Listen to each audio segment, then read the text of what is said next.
Come on, Snake.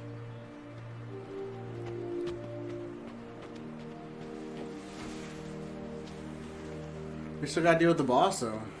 We made it. We made it. Over there.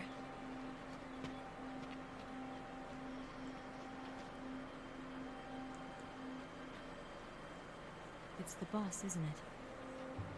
I'll go get the wig ready to take off. Right. I'll leave you two alone. But come back in one piece, okay? I don't know. Promise me!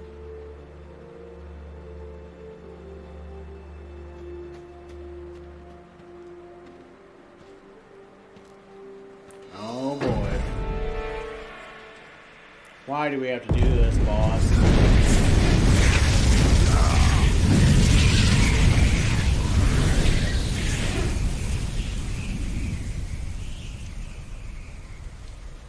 What the hell is that?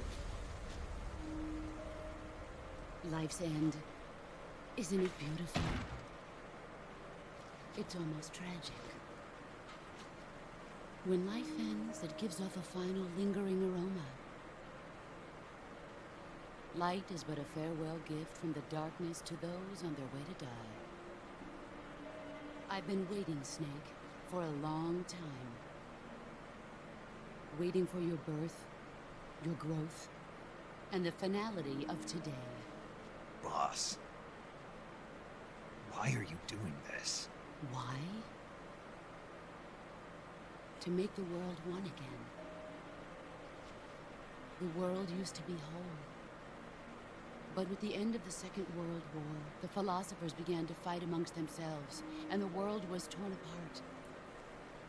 The Cobras, my comrades who trained and fought alongside me, were torn apart as well.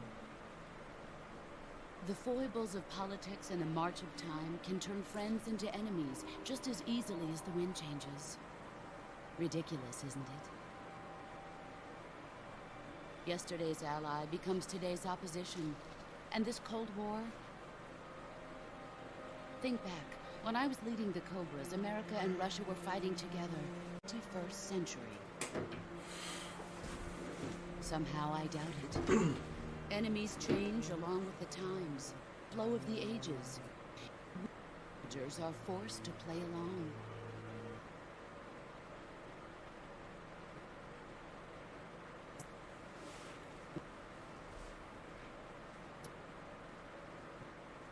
What? A soldier's skills aren't meant to be used to hurt friends. So then what is an enemy? Is there such a thing as an absolute timeless enemy? There is no such thing, and never has been. And the reason is that our enemies are human beings like us. They can only be our enemies in relative terms. The world must be made whole again. The philosophers must be reunited. I will devote my skills to that purpose. And with the Colonel's money, I will achieve that end. Just as I once created the Cobras. They are my family. I may no longer be able to bear children, but I still have a family. Okay. It was November 1st, 1951. I was in the Nevada desert participating in atomic testing. The name Nevada is derived from Spanish, covered in snow, white as snow. And snow is exactly what I saw in that Nevada desert. It froze my blood white. Snake, you were an atomic test subject, weren't you? On Bikini Atoll. That's part of the reason I was drawn to you. You and I are alike. We're both slowly being eaten away by the karma of others. We'll never have the chance to die peacefully of old age. We have no tomorrow. but we can still have hope for the future. In 1960, I saw a vision of the ideal future from space. 3 years earlier, the Soviet Union had succeeded in launching Sputnik, the first man-made satellite in history, into orbit. This came as a huge shock to the United States. In response, America threw everything it had into its own manned spaceflight project, the Mercury program. Even as the Soviets seemed poised to send their first man into space, America was still experimenting with chimpanzees and rockets. The government wanted human data, so they secretly decided to send a human being into space. I was the one they chose. At the time, they didn't have the technology to block out cosmic rays, and whoever they sent up would inevitably be exposed to heavy radiation. That's why they chose me. After all, I'd already been irradiated once. Of course, you won't find any of this in the history books. I could see the planet as it appeared from space. That's when it finally hit me. Space exploration is nothing but another game in the power struggle between the US and the USSR. Politics, economics, the arms race, they're all just arenas for meaningless competition. I'm sure you can see that, but the Earth itself has no boundaries. No East, no West, no Cold War. And the irony of it is, the United States and the Soviet Union are spending billions on their space programs and the missile race, only to arrive at the same conclusion. In the 21st century, everyone will be able to see that we are all just inhabitants of a little celestial body called Earth. A world without communism or capitalism, that is the world I wanted to see. But reality continued to betray me. In 1961, I was sent to Cuba, to Bahia de Cochinos. It was part of a CIA-sponsored invasion under the guise of taking Cuban exiles back to their country. But the US government betrayed them. Our weak-kneed president held back their air support. Defenseless, the exiles were annihilated by the Cuban army. All I could do was watch in silence. I was set up by the very country I'd sacrificed so much for, by the very government I dedicated my life to defending. I was driven from the surface world, and I went underground. Then, 2 years ago, I faced the Sorrow, my old comrade in battle. He was my friend. But one of us had to die. I was left with no choice. The Sorrow gave his life for me. There is no enmity between us. One must live, and one must die. That was the mission.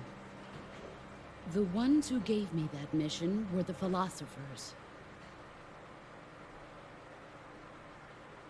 Early in the 20th century, the true holders of power in the United States, the Republic of China, and the newly formed Soviet Union gathered together in a secret meeting that would later be known as the Wiseman's Committee.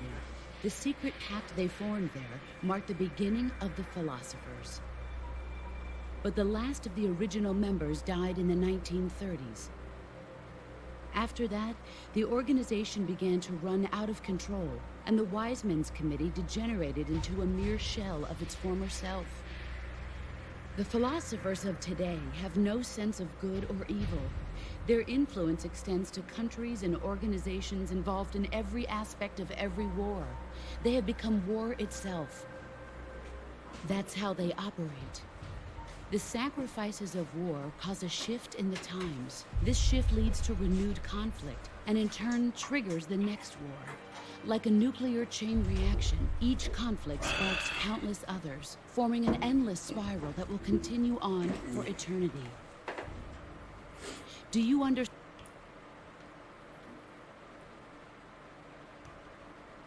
intend to keep that cycle going forever. It was my father who explained all of this to me. He was one of them. You see, I am the last remaining child of the philosophers. But after he revealed the truth, my father was killed by that same shapeless, formless organization. And my father isn't the only thing the philosophers have taken from me. In June of 1944, the Cobras and I took part in the landing at Normandy. We'd been given a top-secret mission to locate and destroy enemy V-2 rocket installations. I was pregnant at the time. The sorrow was the father. I gave birth on the field of battle. A beautiful baby boy. But my child was snatched away from me by the philosophers.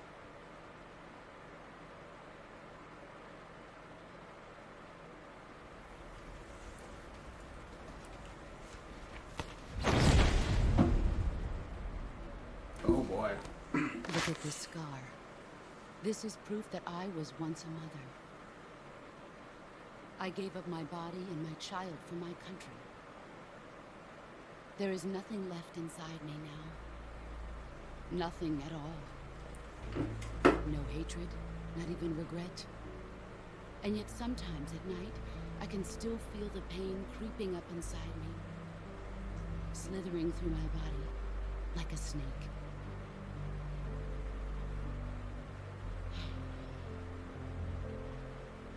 I've never talked this much about myself before.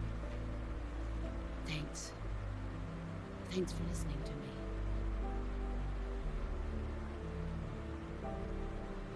I feel content. Snake, commence the operation.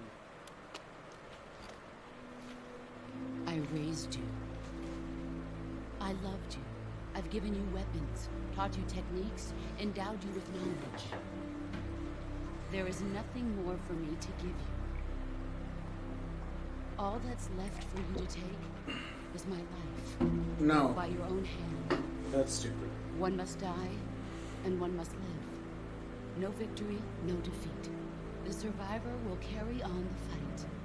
It is our destiny. That's dumb. The one who survives will inherit the title of boss. And the one who inherits the title of boss will face an existence of endless battle. I'll give you 10 minutes. In 10 minutes, MiGs will come and bomb the hell out of this place. If you can beat me in less than 10 minutes, you'll be able to escape in time. Let's make this the greatest 10 minutes That of is our lives. stupid. I don't want to do this. Boss. I don't want You're to kill a him. soldier. Finish your mission. Prove your loyalty. Face me. This is dumb. I don't want to do